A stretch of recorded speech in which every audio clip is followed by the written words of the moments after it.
Hello दोस्तों, स्वागत है इंग्लिश की एक और शानदार क्लास में। तो प्यारे बच्चों, आज का जो टॉपिक है वो है नरेशन। बहुत ही मोस्ट इम्पॉर्टेंट टॉपिक है क्लास 10th और 12th वालों के लिए, दोनों क्लास के लिए। 11th और 9th भी पढ़ सकते हैं, ऐसी कोई बात नहीं है। 9th और 11th भी पढ़ सकते हैं, लेकिन बोर्ड परीक्षा के लिए, बोर्ड परीक्षा के दृष्टिकोण से 10 और 12 वालों के लिए बहुत ही शानदार ये वीडियो होने वाला है प्यारे बच्चों। तो टॉपिक जैसा कि आपने देख लिया है, टॉपिक का नाम है नरेशन, और इसको हिंदी में क्या कहते हैं? कथन कहते हैं। ठीक है। नरेशन को डायरेक्ट और इनडायरेक्ट के नाम से भी जाना जाता है। ठीक है, डायरेक्ट और इनडायरेक्ट के नाम से भी इसको जाना जाता है, कंफ्यूज मत होइएगा। ठीक है, तो चाहे नरेशन कहिए, चाहे इसको डायरेक्ट या इनडायरेक्ट कहिए, बात एक ही है।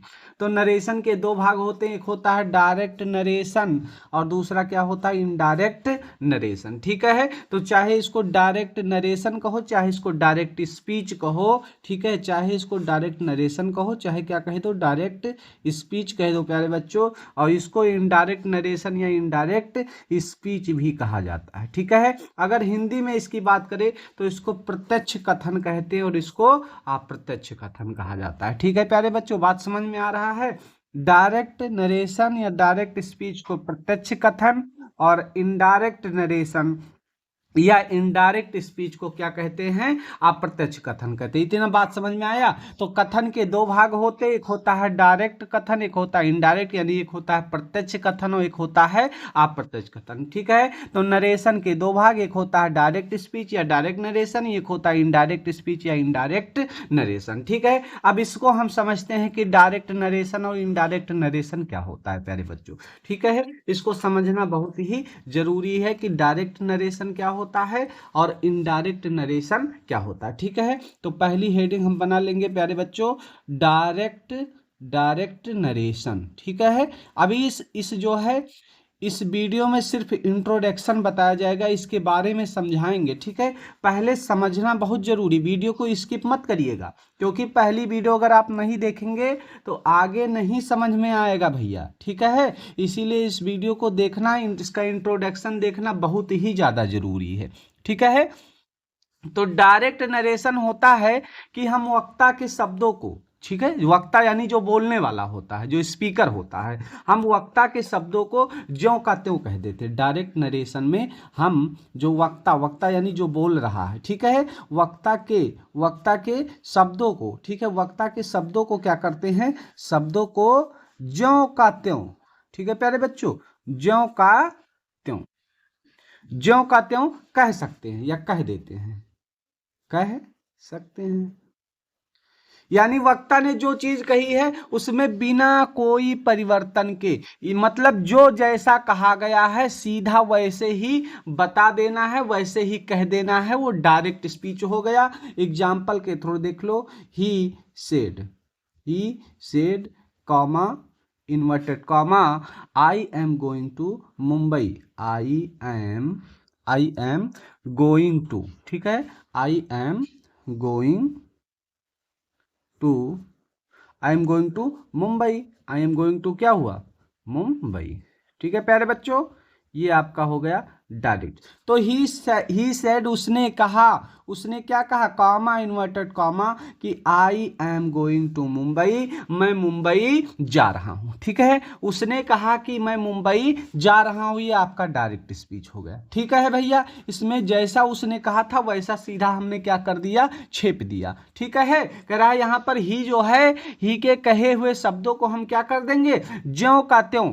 ही ने ही तो कहा, ही सेड उसने कहा, तो ही ने ही तो कहा, तो ही के शब्दों को, ही ने क्या कहा? यही तो कहा ही ने, ही सेड, ही ने कहा, और ही क्या कहता है? I am going to Mumbai.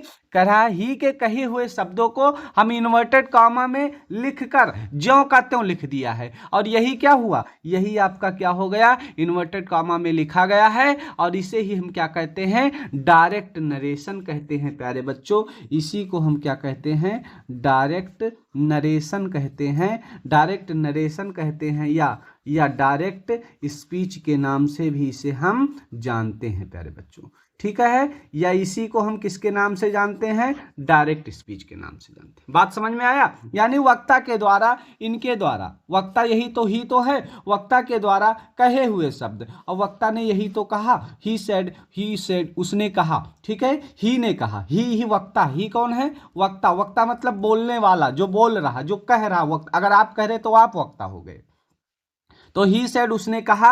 अब उसने क्या कहा, जो शब्द कहा उस शब्द को ज्यों का त्यों हमने इन्वर्टेड कॉमा में लिख दिया, और यही क्या हो गया, डायरेक्ट स्पीच हो गया। बात बिल्कुल समझ में आ गया होगा प्यारे बच्चों। तो चलिए अब दूसरी टॉपिक आते हैं। डायरेक्ट नरेशन तो हो गया था, यानी डायरेक्ट स्पीच या डायरेक्ट नरेशन हो गया था। अब अगला आपका है इनडायरेक्ट स्पीच या इनडायरेक्ट नरेशन, ठीक है भैया। इनडायरेक्ट स्पीच आपको लिखना है, चाहे इनडायरेक्ट लिखिए, चाहे इनडायरेक्ट स्पीच लिखिए, चाहे इनडायरेक्ट नरेशन आप लिख देंगे, तब भी आपका एकदम करेक्ट रहेगा प्यारे बच्चों। इनडायरेक्ट नरेशन या इनडायरेक्ट स्पीच भी देखो मैंने लिख दी है कि आप कंफ्यूज मत हो, ठीक है भैया। बात समझ में आई। तो चलो हम वक्ता के कहे हुए कथन को क्या करते हैं, सारांश प्रकट करते हैं। यानी जो चीज वक्ता कहता है उसको क्या करते हैं, अपने ढंग से बदल कर कहने की विधा ही क्या कहलाती है, इनडायरेक्ट स्पीच कहलाती है। चलो इसको लिख लो कि किसी वक्ता, ठीक है प्यारे बच्चों, किसी वक्ता के कथन को, किसी वक्ता के कथन को, किसी वक्ता ने कहा, जैसे अभी यहां कहा था, ये कथन था, इसको कहा था। अब दूसरा वक्ता है, वो कह रहा है, किसी वक्ता के कथन को अपने ढंग से, कथन को प्यारे बच्चों क्या करना है, अपने ढंग से, अपने ढंग से, किसी वक्ता के कथन को अपने ढंग से बदल कर, अपने ढंग से क्या करना है, बदल कर, अपने ढंग से बदल कर कहने की विधा को, ठीक है प्यारे बच्चों, कहने, अपने ढंग से बदल कर कहने की विधा को, कहने की विधा को अपने ढंग से जरूरी परिवर्तन करके, ठीक है, से बदल कर कहने की विधा को, या कुछ जरूरी परिवर्तन कर, या कुछ जरूरी परिवर्तन कर कहने की विधा को, जरूरी परिवर्तन करके कहने की विधा को हम क्या कहते हैं, इनडायरेक्ट स्पीच कहते हैं प्यारे बच्चों। इनडायरेक्ट नरेशन कहते हैं या इनडायरेक्ट स्पीच कहते हैं। आप दोनों ध्यान से देखिएगा, चाहे इनडायरेक्ट नरेशन कहो चाहे इनडायरेक्ट स्पीच कहो, भैया बतिया दोनों का है, यक्का है, ठीक है। अब इसको एग्जाम्पल में लिख लेते हैं, एग्जाम्पल के थ्रू प्यारे बच्चों हम समझ लेते हैं। जैसे ऊपर हमने समझा था डायरेक्ट का एग्जाम्पल, ऐसे हम क्या करते हैं, इनडायरेक्ट का एग्जाम्पल भी समझ लेते हैं, ठीक है। जैसे जैसे he said that, he said that, ठीक है, he said that he was going, he was going, he was going to, he was going to Mumbai, full stop, ठीक है प्यारे बच्चों। अब आपने देखा होगा यहां पर बदलाव हुआ, ही सेड वहां पर कामा इन्वर्टेड कामा था डायरेक्ट में, लेकिन यहां क्या कर दिया गया है, कामा के जगह पर दैट लगा दिया गया, ठीक है। अब यहां पर उपयुक्त जो था वक्ता, जो डायरेक्ट में था उसमें वक्ता के कथन को ज्यों का त्यों लिखा गया था, लेकिन इसमें वक्ता के कथन को ज्यों का त्यों नहीं लिखा गया।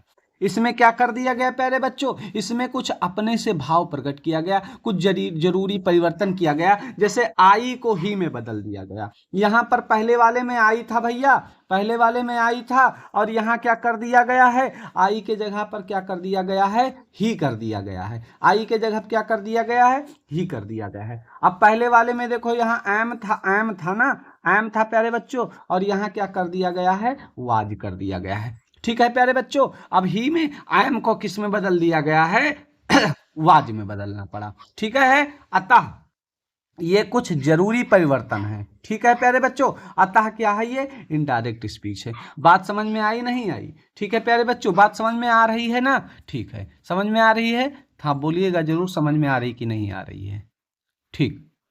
तो प्यारे बच्चों अब देखिएगा, जो आपने डायरेक्ट स्पीच इनडायरेक्ट स्पीच पढ़ा, यानी डायरेक्ट नरेशन इनडायरेक्ट नरेशन आपने पढ़ा, तो प्यारे बच्चों डायरेक्ट जो नरेशन है ना, डायरेक्ट नरेशन के दो भाग होते हैं, ठीक है। देखिएगा, जो डायरेक्ट नरेशन आपका होता है प्यारे बच्चों, डायरेक्ट नरेशन, डायरेक्ट नरेशन के कितने भाग होते हैं? डायरेक्ट नरेशन के दो भाग होते हैं प्यारे बच्चों। पहला होता है रिपोर्टिंग वर्ब, रिपोर्टिंग वर्ब, ठीक है। पहला भाग क्या होता है? रिपोर्टिंग वर्ब होता है। और दूसरा भाग आप जानते हैं कौन सा है? कमेंट में बताते रहें। रिपोर्टेड स्पीच होता है, ठीक है प्यारे बच्चों। क्या होता है? एक होता है, पहला भाग होता है रिपोर्टिंग वर्ब, और दूसरा दूसरा भाग होता है रिपोर्टेड स्पीच, जिसे शॉर्ट फॉर्म में, रिपोर्टिंग वर्ब को शॉर्ट फॉर्म में आरवी कहा जाएगा, और रिपोर्टेड वर्ब को शॉर्ट फॉर्म में क्या कहा जाएगा? आरएस कहा जाएगा। बात क्लियर है भैया? यानी डायरेक्ट नरेशन या डायरेक्ट स्पीच के दो भाग हैं, एक है रिपोर्टिंग वर्ब यानी आरवी, और दूसरा है रिपोर्टेड स्पीच यानी आरएस। अब हम देखते हैं कि आरवी और आरएस क्या होता है। यानी रिपोर्टिंग वर्ब, रिपोर्टिंग वर्ब, पहले हम देखेंगे रिपोर्टिंग वर्ब क्या होता है। इसको भी समझना है, क्योंकि इसको समझ नहीं पाओगे तो आगे काम नहीं बन पाएगा भैया, ठीक है। तो रिपोर्टिंग वर्ब में लिखिएगा कि जो इन्वर्टेड कॉमा होता है प्यारे बच्चों, इन्वर्टेड कॉमा, इन्वर्टेड कॉमा के बाहर का भाग, इन्वर्टेड कॉमा के बाहर, इन्वर्टेड कॉमा के बाहर का भाग, इन्वर्टेड कॉमा के बाहर का भाग। अभी इतना इसमें आपको समझना है, इन्वर्टेड कॉमा के बाहर का भाग। या अब हम ऐसे कह सकते हैं कि रिपोर्टिंग पार्ट में जो वक्ता का कथन है, जिस वर्ब से कहना आरंभ प्राप्त करते, कहना आरंभ करते हैं, उसे रिपोर्टिंग वर्ब कहते हैं, ठीक है। इसको छोड़ दीजिए, बस इतना समझिए, इतना से समझना है इन्वर्टेड कॉमा के बाहर वाला भाग, ठीक है भैया। अभी चलो एक सेंटेंस हम लिख देते हैं, और उसके बाद देख लेते हैं कि कौन सा बाहर वाला भाग है, कौन सा अंदर वाला भाग है, ठीक है। तो जैसे सेंटेंस हमने लिख दिया कि ही सेड, ही सेड, और यहाँ कामा लगाया, और यहाँ इन्वर्टेड कामा लगा दिया। He said I am going to Mumbai, Mumbai, inverted comma हमने बंद कर, सॉरी ऊपर रहेगा, बंद कर दिया, फुल स्टॉप लगा दिया, ठीक है। तो he said I am going to Mumbai. अब ये देखो इन्वर्टेड कॉमा लगा है, यही तो है इन्वर्टेड कॉमा आपका। यहाँ से यहाँ ये इन्वर्टेड कॉमा, ये इन्वर्टेड कॉमा के अंदर वाला भाग, और ये इन्वर्टेड कॉमा के बाहर। तो यही तो कह रहा, रिपोर्टिंग वर्ब यानी आरबी क्या करी, करी इन्वर्टेड कॉमा के, इन्वर्टेड कॉमा के बाहर का भाग। तो यह इन्वर्टेड कॉमा है, यहां से यहां तक क्या है? इन्वर्टेड कॉमा है ना। यहां से यहां तक देखो, दोनों इन्वर्टेड कॉमा के अंदर हैं, और इसके बाहर का भाग चाहिए, तो इसके बाहर यही तो है। तो यह क्या हो गया आपका? ये हो गया आपका रिपोर्टिंग वर्ब हो गया, ठीक है भैया। ये क्या हो गया? रिपोर्टिंग वर्ब हो गया। इसको शॉर्ट फॉर्म में क्या कहेंगे? इसको शॉर्ट फॉर्म में कहेंगे आरवी। बात समझ में आया? इन्वर्टेड कॉमा के बाहर वाला भाग रिपोर्टिंग वर्ब कहलाता है। अब अगला आपका है रिपोर्टेड स्पीच। भैया देखिएगा, रिपोर्टेड स्पीच, रिपोर्टेड स्पीच।